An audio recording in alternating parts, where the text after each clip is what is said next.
30분이 돼서 컨퍼런스 시작하도록 하겠습니다. 네, EGM 발표 시작하겠습니다. 네, 22살 남자 환자였고 팔피테이션 주소를 원했으며 7년 전부터 이제 일주일에 한 번씩 팔피테이션이 있었다고 하고 서든 온셋 스탑, 서든 스탑하는 영상이었으며 길면 40분까지 지속되는 영상이었습니다. 메디컬 히스토리는 없었고 그리고 보네즈 시행한 에코에서는 스트럭처럴 앱너멀리티 사는 소견은 없었습니다. 보네즈 시행한 EKG 소견이고 EKG에서는 P-웨이브, QRS 액시스 모두 정상이면서 SD 데비에이션 없고 QRS 디비에이션, P-웨이브 디비에이션, PR 인터벌 등등 모든 지표가 정상이, 액시스도 정상인 노멀 사이너스 리듬이었습니다. 팔피테이션에 대한 이벨리에이션을 하기 위해서 이벤트 홀터를 보내서 진행을 했었고 이벤트 홀터 상에서는 레이트 170회에서 180회 가량 되는 QRS RR 인터벌이 다소 레귤러 했던 QRS 타키카디아가 확인이 된 바가 있어서 이제 비스터디를 진행하게 되고 엑스레이 상에서는 특별한 소견은 없었습니다. 듀오데카 카테터를 CS와 RA에 거치를 했고 두 개의 쿼드리플러 카테터를 히스와 RV, 에이펙스에 각각 인트로듀스 한 상태로 진행을 하였으며 처음 이니셜 노멀 사이너스 리듬에 대한 EGM은 다음과 같고 사이클랭스는 706ms였으며 AH 인터벌, HV 인터벌 그리고 QRS 듀레이션 모두 정상 범위에 속하는 양상을 보이고 있었습니다. VPC 600부터 진행을 하였고 여기 히스 카테터에서의 A 시그널이 좀 명확하게 보이지 않기는 하지만 그 CS 7, 8번에서의 레트로그레이드 A 시그널 시퀀스가 가장 빨랐던 사이트로 빨랐던 사이트였습니다. VPC에서 240ms VA 블락 사이클링스가 확인되었었습니다. 그리고 싱글 V 스터디로 넘어갔고 VA 데크리먼트 프로퍼티는 확인이 되지 않은 그 영상을 보였으며 220ms에서 VERP까지 특별한 추가적인 소견 없이 내려왔었습니다. 래피드 A 페이싱 이제 넘어가서 진행을 하였고 이제 다른 서스테인 슬로우 패스웨이 등과 같은 특이 소견 없이 이제 360ms에서 AB 블락 사이클랭스가 확인이 되었었고 싱글 A 스터디로 넘어갔을 때는 600에 400에서 600에 390으로 내려갔을 때 점프 없이 싱글 에코가 의심되는 소견이 확인되었습니다. 그래서 베이스라인 스터디를 다 진행한 이후에 다시 아이소프로테인을 인퓨전에 추가로 진행을 하였고 다시 이제 스터디를 진행을 하였는데 싱글 A 스터디에서 이제 H 점프가 아직 아이소프로테인의 인퓨전 전에 확인되지 않았지만 500에 330에서 500에 320으로 갔을 때 H 점프가 확인되면서 에코 소견이 이제 리프로듀서블하게 보였던 영상 보였습니다. 그래서 기타 스터디를 하던 도중에 스터디 사이에 이제 APC에 의해서 이제 세 번째 빅부터 이제 타키카디아가 온고잉을 하기 시작을 했었는데 VB 인터벌의 체인지가 AA 인터벌의 체인지보다 더 선행하는 양상을 보이고 있었습니다.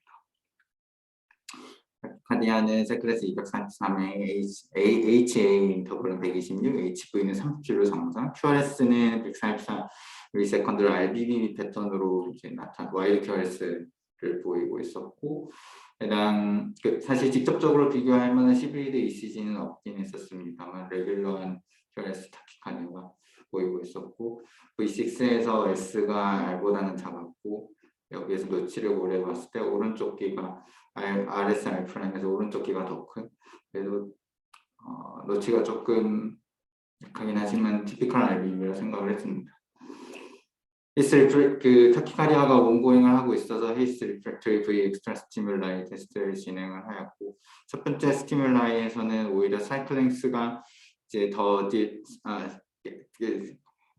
스티뮬라이를 준 이후에 따라 나오는 A 시퀀스가 조금 더 딜레이되는 양상을 보였으면 RV 에이펙스에서 이제 프리머처하게 스티뮬라이를 주었을 때 RBB가 오히려 RBB가 없을 때 네로우 QRS로 변하면서 다시 타키카디아 그대로 온고잉하는 양상을 보였고 이때 21일의 신전도는 다음과 같습니다. 아까 말씀드렸던 것처럼 RBB 패턴은 사라지고 네로우 QRS 타키카디아로 노멀 사이너스 리듬과 거의 유사한 그런 엑시스를 보이고 있는 것을 확인할 수 있었습니다. 명확하게 보이는 디스크리트한 레트로이드 PA는 보이진 않았습니다. 그 히스테리컬 엑스트라 스티뮬러에 다시 진행을 계속하였었고 이제 50ms 사이클 랭스보다 50ms보다 짧게 이제 스티뮬러를 주었을 때 직후에 나오는 레트로웨이드 A 시그널이 이제 어드밴스된 쪽에는 확인할 수 있었습니다. 그리고 이 타키카디아는 싱글 A 스타디와 래피드 A 페이싱에 의해서 리프로듀서블한 이제 재발이 되었고 래피드 V 페이싱 한 번을 주었을 때도 터미네이션이 되는 그 마지막 레트로이드 P 웨이브를 마지막으로 해서 터미네이션이 되는 패턴을 확인하였습니다. 그래서 정리를 하자면 얼리스트 레트로이드 에이트리 액티비티는 CS 780에서 확인이 되었었고 데크레멘트 프로퍼티는 확인이 되지 않았었으며 안테그레디듀얼 에비노드 피지올로지는 아이스프로테인 인디전을 통해서 확인할 수 있었습니다. APC와 래피드 APC 싱글 A 스타디를 통해서 인덕션이 리프로듀스를 하게 되었고 싱글 V 스티뮬라이에도 이제 터미네이션이 되는 타키카디아였음을 알 수 있었으며 VB 인터벌이 A 인터벌보다 이제 선행하였으며 엑스트라 스티뮬러를 했을 때 따라 나오는 레트로웨이드 A 시퀀스 시그널들이 딜레이 될 수도 있고 어드밴스 될 수 있는 형태를 보여서 이제 컨센트릭한 레트로웨이드 A 시그널 시퀀스로 보이는 ABRT septum이나 포스터리아 근처에서 이제 확인이 되는 ABRT를 확인을 하고 이제 어블레이션을 진행하기로 했으면 세탈 펑처를 진행을 했습니다. 처음에는 포스터리아 라터럴 쪽 7,8번 근처로 해서 이제 접근을 하였고 여기서 어블레이션 일렉트로드가 CS 7,8번보다 더 이제 9mm 정도 선행하는 소견에서 이제 로컬 VA 인터벌이 충분히 짧다고 판단해서 어블레이션을 진행을 하였고 순간적으로 17초 이후에 켄트 블럭이 확인이 되었었으면 그 직후 이윽고 직후에 바로 리커되는 소견이 확인되었습니다. 그래서 다시 한번 카테터를 유보를 하였고 조금 더 세튼 쪽으로 이동을 하여서 이제 어블레이션을 진행을 하였고 레프트 포스터리 쪽에서는 디스탈 어블레이션 일렉트로드가 시그널이 이제 CS 780보다 36mm 더 앞서는 부분을 찾을 수 있었고 마찬가지로 아이솔렉트릭 라인이 없으면서 로컬 VA 인터벌이 짧다고 생각해서 어블레이션을 진행하였습니다.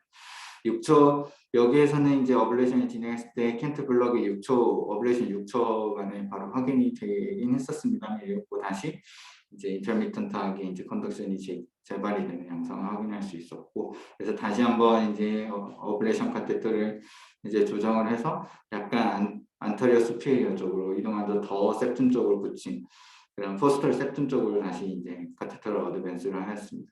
여기에서도 마찬가지로 디스탈 일렉트로드가 이제 CS 7,8번보다 거의 25mm, 30mm 정도 빠른 그런 시그널을 확인을 할 수 있었고 해당 부위에서는 이제 어블레이션을 적용하는 19초 후에 로컬 VA 인터벌이 벌어지면서 시퀀스가 변하는 켄트 블럭을 시사하는 시그널이 확인이 되었습니다.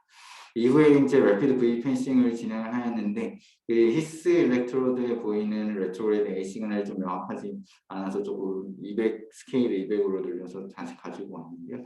어블레이션 래피드 V 펜싱 500ms에서 이제 어블레이션 전의 EGM과 후의 EGM입니다.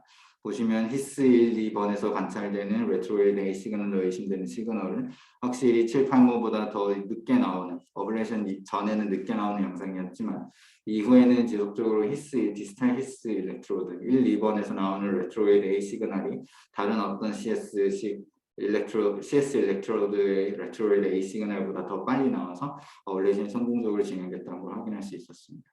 싱글 V 스터디를 이제 진행을 했을 때 일단 어블레이션 전에는 확인되지 않았던 VA 점프가 이제 확인이 되었었고 래피드 A 페이싱에서는 인덕션이 되지 않는 그런 소견이 보였으며 싱글 A 스터디에서도 마찬가지로 인덕션이 아이소프로테인 인퓨전을 사용했음에도 불구하고 인덕션이 되지 않는 양상이 보여서 성공적으로 래프 어블레이션 진행했다 판단하에 시술을 마무리했던 그런 케이스입니다. 마지막으로 태어나기 직전에 촬영했던 이 게이지 소견이고 이 컨실드 바이패스 트랙에 준하는 처음 ECG와 큰 차이가 없는 노멀엑시스의 네로 큐널스를 가진 사이너스 리듬이었습니다. 그래서 여기에 대해서 포스털 septum 쪽으로 이제 혹시 어블레이션 하는데 어려운 점이 있는 건 아니지. 그리고 포스털 septum 쪽이면 septum 근처이기 때문에 라이트를 먼저 어프로치 했어야 되는 건 아니지. 레프트로 그럼 가는 경우는 어떤 특징을 가지고 있는지 이런 게 좀 궁금해서 리뷰를 찾아보았고요. 교수님들께서 잘 아시겠지만 포스털 septal 에어리어는 4가지 챔버가 한꺼번에 모이는 그런 부분이기 때문에 굉장히 아나토미컬하게 어려운 부위라고 하고, 많은 논문들에서 예전에 이제 카디악 서전들이 이제 수술로서 발패스 트랙을 이제 이제 잘라줄 때도 많이 어려웠던 그런 부위라고 합니다.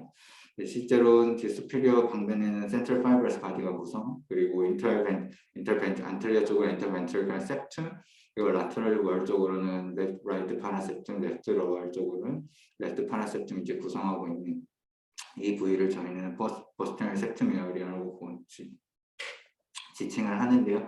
상대적으로도 아나토미컬 굉장히 와이드한 부분이기 때문에 특히나 더 오버레이션 하는 데 어렵습니다. 그래서 모더레이트 석세스 레이트를 가지고 있음에도 불구하고 히스 번들과 굉장히 가까운 위치에 존재하기 때문에 컴플리트 AB 블록도 잘 발생함으로 일렉트로피지올로지스트들에게는 주의를 해야 되는 부위라고 알려져 있는데요. 실제로 이제 회복적 구조를 보시게 되면 인터에이티리얼 septum이 인터벤트리컬 septum보다 더 far leftward deviation이 되어 있는 현상입니다. 그래서 실제로 그 많은 posterior septum bypass tract ablation 케이스에서 보면은 분명히 V 시그널이 나오는 ventricle 베이스에 붙어 있는 그 SSL 패스웨이가 분명 레프트 벤트릭에 붙어 있음에도 불구하고 라이트 사이드에서 이제 엔도카디알 어프로치를 했을 때 어블레이션이 성공적으로 됐다는 케이스가 많은데, 그것은 이제 이런 회복적 구조 때문에 주행이 라이트 에이트리움에서 레프트 벤트리클로 주행하는 소위 말하는 라이트 에이트리얼 레프트 벤트리클 파이버스가 이런 포스터널 septal accessory pathway의 메이저 헬들을 구성하기 때문이라고 설명하고 있습니다. 그래서 이제 보통 일반적으로 진행하게 되는 테크니컬 어프로치는 라이트 사이드 엔도카디얼을 먼저 매핑을 하고, 그 다음에 CS 오스와 1cm 이내의 프록시멀 파트를 어프로치해서 적절한 부위가 있는지 찾아보고, 그마저도 여의치 않으면 랩 사이드 세팔 펑처를 한 이후에 랩 사이드를 넘어간 이후에 여기에서도 여의치 않은 에피카드를 넘어간 신으로 이제 진행을 하게 되는데, 근데 분명히 확실한 거는 라이트 사이드에서 이제 석세스풀 하지 않아서 세팔 펑처를 한 이후에 랩트로 넘어가게 되고, 여기에서는 이제 석세스풀하게 어블레이션이 되는 케이스가 있다라는 겁니다. 그리고 또한 그 처음에 레프트 사이드를 또 생각을 했다가 레프트 사이드 펑처를 했지만 매핑이 어프로프레이트 하지 않아서 라이트 사이드를 다시 넘어와서 매핑했을 때 석세스풀한 경우도 적지 않다고 되어 있어서, 정확하게 포스터널 septum bypass 트랙이 의심이 될 때 라이트로 가는 게 먼저일지 레프트로 가는 게 먼저일지 판단하는 것도 시술 시간과 플로어 타임을 세이브할 수 있는 그런 전략 중에 하나에서 임상적 가치가 있다고 볼 수 있겠습니다. 그래서 여러 가지 좀 텍스트북과 페이퍼를 좀 찾아보았었는데, 이제 이 케이스와는 제가 발표드린 케이스와는 다르게 프리익사이테이션이 ECG에서 다큐멘트 된 경우라고 한다면, V1에서는 명확한 네거티브 델타가 경우 보이거나, 그 QRS 앰플리튜드 그 벡터를 따졌을 때 디플렉션이 R 디플렉션이 S 디플렉션이 그거보다 더 작은 경우에는 아무래도 라이트 엔도카디 어프로치가 먼저 선호가 되지만, R보다 S 앰플리튜드가 R이 S 앰플리보다 더 크거나 혹은 바이페이직하거나 포지티브 델타 V1, V2에서 동시에 보이는 경우는 레프트월드 시사한다고 볼 수 있겠습니다. 하지만 이제 저희 환자처럼 컨실드 바이패스 트랙이 있는 경우에는 이런 프리익사이테이션을 통해서 로컬라이제이션이 되지 않는데, 여기에 대해서는 그럼 어떻게 초반에 좀 알 수 있을까, 세팔 펑처하기 전에 어떻게 알 수 있을까에 대해서 연구한 논문이 96년 서큘레이션에 있어서 게재된 바에 있어서 간단히 말씀을 드립니다. 여기에 대해서 이제 총 98명의 환자들을 대상으로 인로를 해서 석세스풀하게 어블레이션이 레프트에 대해서 된 부분과 라이트에 대해서 된 부분을 이제 나눠서 분석을 해보았는데, 이제 CS 오스로부터 1점 금방 끝내 있으나 마지막 장입니다. 오스로부터 1.5에서 3cm에 떨어져 있는 곳에서 얼리스트 레트로이드 에이티베이션 부분이 보이면 바로 레프트로 넘어가도 되고, 롱 RP 타키카디아가 포스터널 septum bypass 트랙을 이용해서 이루어지게 된다면, 이거는 이제 라이트 사이드에서 대부분 석세스풀하게 어블레이션이 되는데, 이 경우는 대부분이 이제 퍼머넌트 PJRT 케이스를 여기에서 이제 말을 하고 있는 겁니다. 마지막으로 Surface ECG 이니시에이션부터 이제 로컬 ATR 액티베이션까지 이제 인터벌을 VA 인터벌로 정의를 하고 그것이 히스 일렉트로드와 얼리스트 CS 일렉트로드의 VA 인터벌의 차이가 25mm보다 더 크면 랩 사이드 어프로치를 강력히 이제 권고를 하고 그렇지 않다라고 하면 라이트 사이드 엔도카디얼 어프로치를 먼저 진행해도 괜찮다고 하면서 이제 논문을 마무리 짓고 있었습니다. 네, 제가 말씀드린 건 여기까지입니다. 그 실제로 마지막에 보여준 그 알고리즘은 대부분 실제 임상에서 쓰지는 않잖아요. 우리가 할 때. 그러니까 이 30년도 넘은 것들이고 그래서 큰 의미가 없을 것 같아요. 내 느낌에는. 그리고 처음에 보여줬을 때 그 V 페이싱 할 때 VA가 그 7번, 8번이 빠르다 그랬었어요. 제일 처음에. 네, 교수님. 네. 한번 보여줘봐요. 7번, 8번 빠른 게. 아, 여기서 7번, 8번이 빠르긴 했구나. 아니, 좀 계속 히스가 잘 안 보여가지고 오히려 이런 케이스, septum에 가까운 케이스는 히스를 좀 잘 잡고 하는 그런 메시지가 전달이 되는 게 낫지 않을까 나는 그 생각이 들어가지고 잘렸다고 하는데도 실제로 아까 보여준 이 케이지 잘리고 나서 자기가 비교한 거 2개 보여줬었잖아요. 뒤에 이제 V 싱글 할 때 디크리멘탈 프로퍼티 있어서 그건 알겠는데 여기서도 지금 잘렸다고 하는데 왼쪽에 히스가 지금 안 보이니까 정확하게 알 수가 없잖아요. 그러니까 그리고 지금 오른쪽도 지금 7, 8하고 저게 시퀀스가 저게 7, 8의 시퀀스가 또 아예 안 보이니까 이게 잘려서 안 보인 건지 어떻게 안 보인 건지 이게 좀 불분명해서 그런 게 좀 있어요. 그리고 실제로 VA를 재면은 CS 쪽에서 저게 늘어나긴 늘어난 거예요. 아, 네, 교수님 늘어났었습니다. 아니 백 해봐요. 백. 아까 지금 봤던 화면 여기서 VA를 그 할로 1, 2를 지금 스팀 투 A를 재면은 늘어나긴 늘어난 거냐고요. 아, 네, 늘어났었습니다. 교수님. 예. 그러니까 왼쪽 그림하고 오른쪽 그림 보면 별로 안 늘어나 보여가지고 그러니까 실제로 프리젠트를 하려면은 히스가 아예 안 보이니까 이걸 보고 그 왼쪽에 그냥 자기가 히스라고 표시해 놓은 거기하고 비교를 하는 거는 좀 그렇잖아요. 그러니까 예를 들어서 스팀 투 V가 늘어났다 최소한 그렇게라도 이야기를 해줘야지. 스팀 투 히스에서 스팀 투 A가 잘 안 보이니까 지금 왼쪽 하면은 아니면은 아예 그냥 그 다음에 싱글 V 익스트라 스팀을 할 때 늘어났다 그렇게 이야기를 해주든지.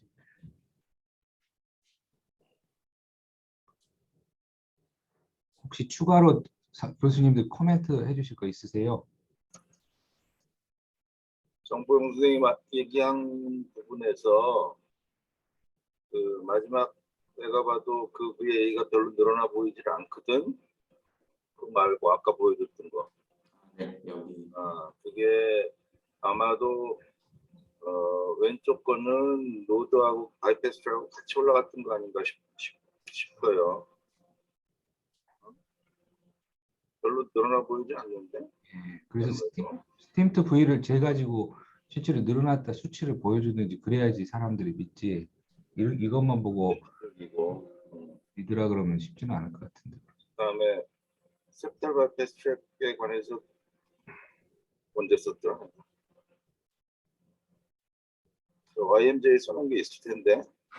심장학회인가 어디 써놓은 거 있어요. YMJ에 아마 썼을 거예요. 10년도 후반 정도에 한글로 써놓은 거 있어요. 17년인가 아마 썼을 거예요. 하고 그 아까 저 오늘 논문에서 잠깐 나왔지만 그게 라이트 사이드하고 V 사이드가 A, B가 좀 달라서 슬란트하게 올라가기 때문에 크로스셉탈 어프로치는 레프트에서 들어가려고 그러면 V 사이드 어프로치가 훨씬 이펙티브하다고 경험해보고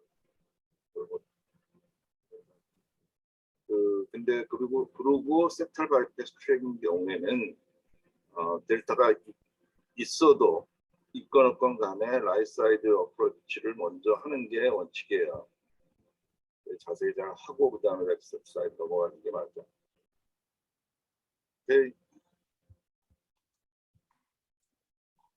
김대훈 선생이 김대훈 선생 그거 하는 거 하시죠? 김대훈 선생 혹시 박혜연 선생 추가 코멘트 없으시면 시간이 많이 지체돼서 김태훈 선생